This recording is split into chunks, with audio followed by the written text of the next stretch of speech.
नमस्कार, मी अदिती. अन्नपूर्णेच्या वात्सल्य खुणा या आपल्या YouTube चॅनलमध्ये तुम्हा सर्वांचं खूप खूप खूप मनापासून स्वागत. उन्हाळ्याचे दिवस आहेत, उकडा खूप वाढलाय. उन्हातून थकून भागून घरी आल्यानंतर जर आपल्याला थंडगार पन्हे मिळाले तर कसली मजा येईल ना. तर आज आपण बघूया कैरीचं थंडगार पन्ह. त्यासाठी लागणारं साहित्य आपण बघूया. ही एक कैरी आहे. ही कुकरमध्ये थोड्या पाण्यामध्ये 5 ते 6 शिट्ट्या करून मी उकडून घेतलेली आहे. बाकी काहीच घातलेलं नव्हतं. त्यानंतर हा गूळ 1 ते 1.5 वाटी गूळ मी पाण्यामध्ये भिजवून घेतलेला आहे, म्हणजे त्याचं थोडक्यात पाणी करून घेतलंय. थोडंसं केशर 4 ते 5 पाकळ्या पाण्यात भिजवून घेतलंय. वेलदोडे, चवीपुरतं मीठ आणि थंडगार पाणी. सगळ्यात पहिल्यांदा आपण या कैरीचा गर काढून घेऊयात.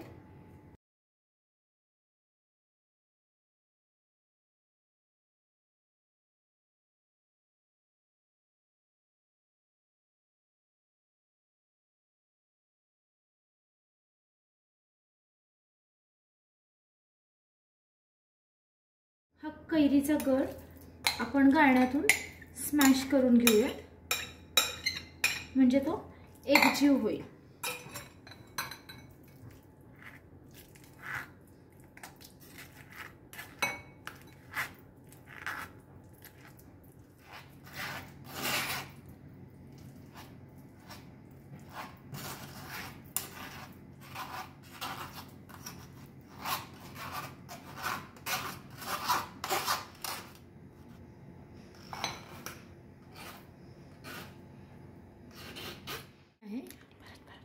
हे गुळाचं पाणी आहे.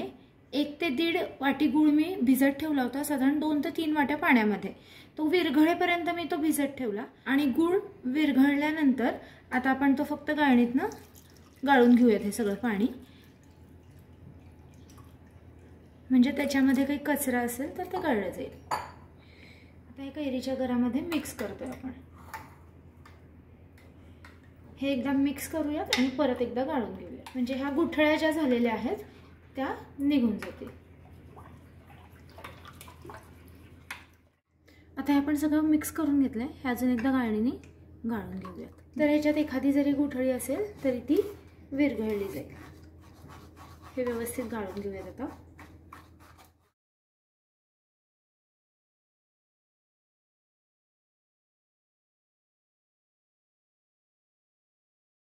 आता 3 ते 4 वेलदोडे आपण कुटून घेऊयात.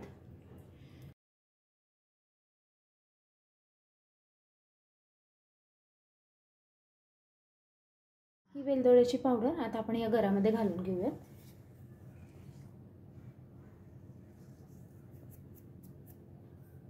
चवीपुरतं अगदी थोडंसं मीठ, 1 पाव चमचा, आणि हे जे केलं होतं आपण केशराचं पाणी तेही मी घालून घेते. मी मिक्स करून घेते. हा गर आपला पन्ह्यासाठी लागणारा तयार आहे. आता हे आपण एका मोठ्या भांड्यामध्ये काढून घेऊया. तुम्ही हे असंच गर आहे तो फ्रीजला ठेवू शकता. हे 8 ते 10 दिवस राहतं छानपैकी.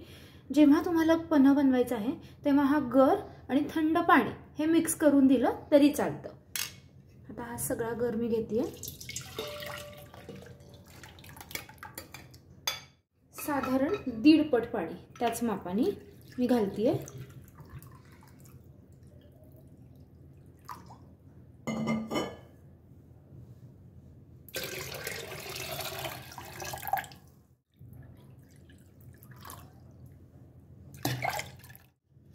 आता हे सगळं मिक्स करून घ्या. आपलं पन्ह तयार आहे.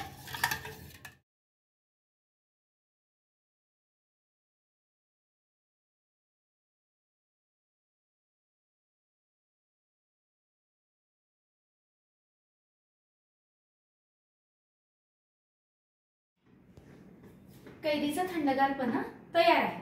तुम्ही पण नक्की ट्राय करून बघा. थँक्यू.